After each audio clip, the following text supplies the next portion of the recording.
Are they gone? You sure? Last time I trusted you, we ended up in the middle of a bloody orc war currently invading a world infested by Tyranids.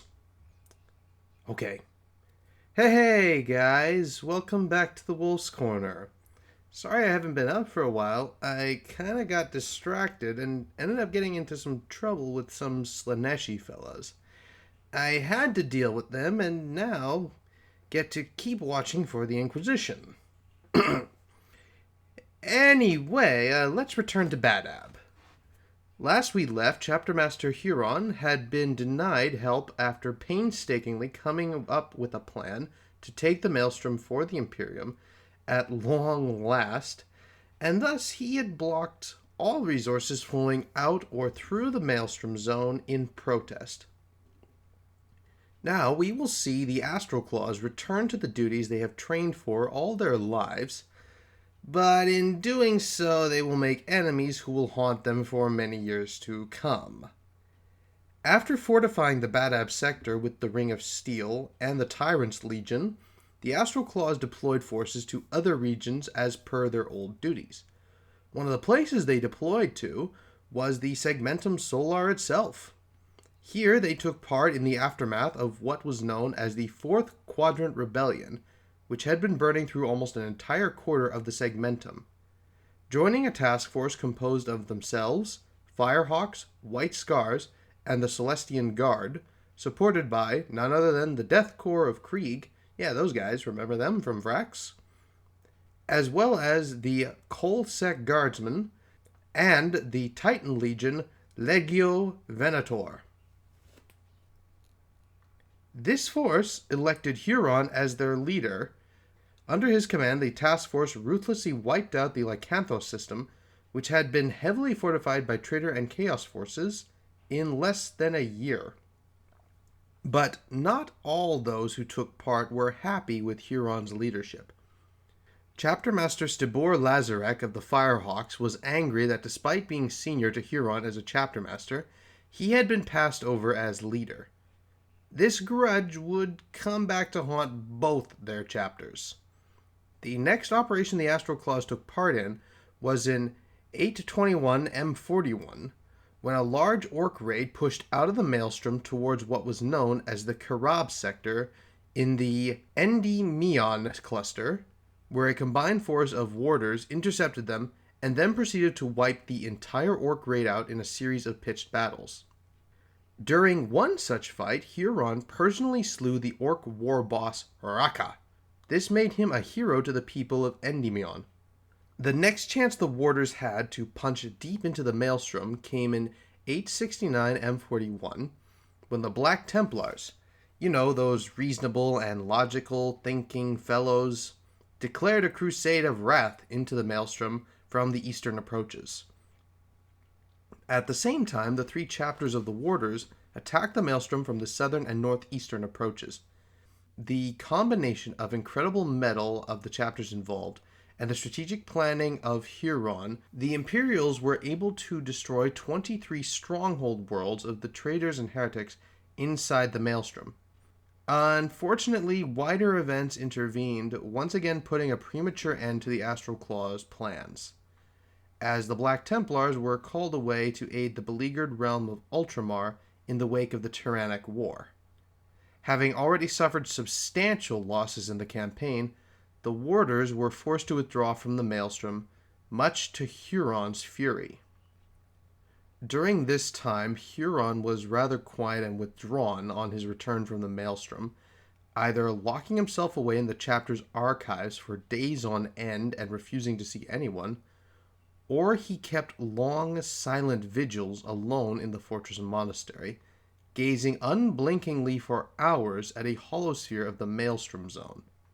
Some say that it was during this time that Huron became corrupted and fell from grace. He had been denied the goals he had fought for his entire life, and even worse, he had been denied his glory from those he should call master. This finally unhinged him, or maybe he just gave in to hubris and false pride. Some detractors have even gone so far as to suggest that during the Crusade of Wrath, whilst deep within the nightmare realm of the Maelstrom, some vile or warp-tainted promises had wormed their way into his heart. Of course, things got worse, not only within the Maelstrom Zone, but the wider Imperium as well, as the threat of High Fleet Behemoth left the defenders of the Segmentum Ultima in complete disarray. And wars, or rumors of wars, as far as the Eye of Terror and the Ghoul Stars threatened to erupt, as well as galaxy-wide revolts and other strange phenomena. Soon, crisis after crisis burned across the Imperium, and in the dying years of the 800s M41, Huron saw the Maelstrom Zone slipping from his grasp, and all the victories the Warders had gained began to crumble. And so, in an attempt to tighten his grip, he remained unaware that elsewhere events were moving against him. Soon it would all come crashing down. While Huron was watching his dream fall apart, Imperial authorities were approaching the Badab system.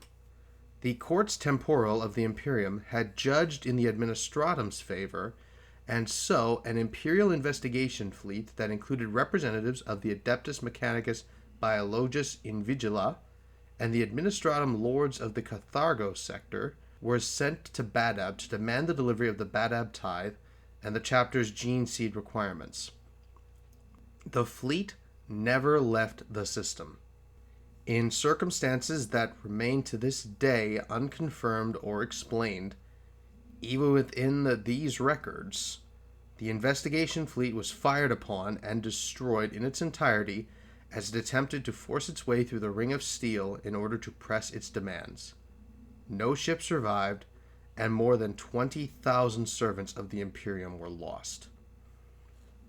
Of course, after such a disaster, claim and counterclaim ensued in the aftermath. Huron delivered his own Dominion's report on the Badab matter to the Segmentum authorities, which adamantly insisted that the fleet was fired upon only after refusing to give way to the just authority of the system's masters. Within the Cathargo sector, naturally, outrage at the incident quickly became widespread, and soon such trade links that had remained between the Maelstrom Zone and the Cathargo sector were abruptly severed or subject to the harshest scrutiny. The Cathargo sector governor, Tanit Konig, moved to heavily censor the Astral Clause chapter, along with calls for the arrest and trial of Huron for such treachery against the Imperium. Of course, with all the bloodshed happening elsewhere, the claims were ignored. This was seen as nothing more than a small spat between a bunch of spoiled nobles and an Astartes chapter master. Speaking of, to the High Lords, Huron was the lawful master of a realm permanently on a war footing, a bulwark against the Xenos and Chaos, and on the most basic level, he was authorized to defend those domains in any way he could.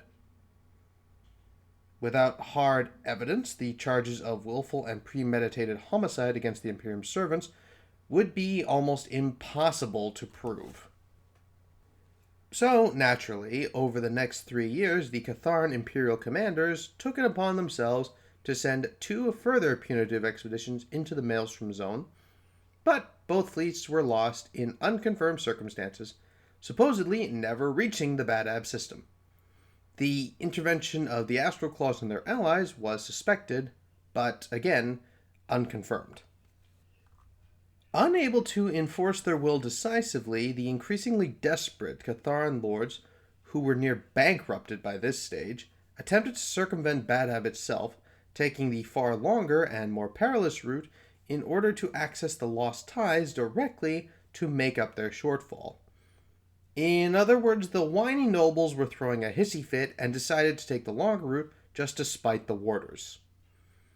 By 903 of the 41st millennia, the agents of the Catharan imperial commanders began to spread propaganda in both the Segmentum Asias and the Senatorum Imperialis to any that would listen. As the local administratum continued to press the High Lords to intervene directly, the Maelstrom warders kept on arming themselves for war, and conducted sweeps of the Maelstrom Zone in force as was their duty. At the same time, they continued to augment their defenses within the Badab sector itself. To answer the continuing threats to his domain, Huron issued the infamous Articles of Just Secession, which were also signed and ratified by the masters of the Lamenters and Mantis Warriors chapters. Oh, how foolish you gents were. I really hope you actually read that before signing the thing. These documents were designed to formally sever the Maelstrom Zone's direct ties to its neighboring sectors. In support of their cause, the document cited both the edict that founded the Maelstrom Orders and the ancient rights and titles of the Adeptus Astartes prerogative in their defense, precedents that both weighed heavily in their favor.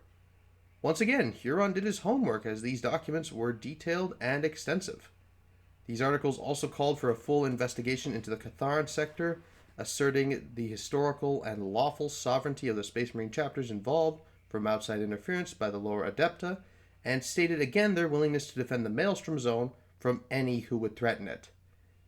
Kind of a little dangerous saying that last bit, but they were probably very much determined to point out the fact that, hey, might be seceding from the Imperium, but we are not giving up our duties. As the situation devolved further, the Catharans threatened all-out war, but lacked the means to do so alone. And as you know, anytime you take away the teeth of nobles, they will find a way to get them back. But even the nobles of this planet are not stupid enough to try and take on 3 entire chapters of Space Marines. Or rather, I should say, 3 official chapters of Space Marines. Because, as I mentioned previously, Huron was going around and substantially reinforcing his astral claws. So, instead, they petitioned aid to mount an attack from the Departamento Munitorum and the Segmentum Naval Subcommand at Ryza, which, of course, were flatly refused. And the nobles were informed the matter was an internal dispute. Met with the denials, the Cathargo sector itself drafted increasingly large number of troops into its planetary defense regiments. To further their goals, the Catharan satrap sent several direct and open appeals to several Space Marine chapters with whom they had past dealings with. The satrap had quickly realized that only Space Marines could truly hope to contest with other Space Marines in open battle. Yeah, no shit. The Firehawk chapter was the first to respond to their cause. They were still bitter about that whole Fourth Quadrant rebellion thing and now saw a chance to get their vengeance. And soon the blood would flow. Now, with that, we will have to leave the Badab sector. I'll have to leave you quickly as I can hear the Inquisitorial stormtroops out in the street. We'll have to pick up this story later. Next time when we find a place to continue, we will see the opening moves of the true Badab War, and the stumblings of fools more eager for the violence than they were for strategies to achieve their objectives. Uh-oh, I hear them just out in the hall. Quick, out the window! Leave your comments where I can find them. This is the Wolf's Corner, and I'll see you again, hopefully.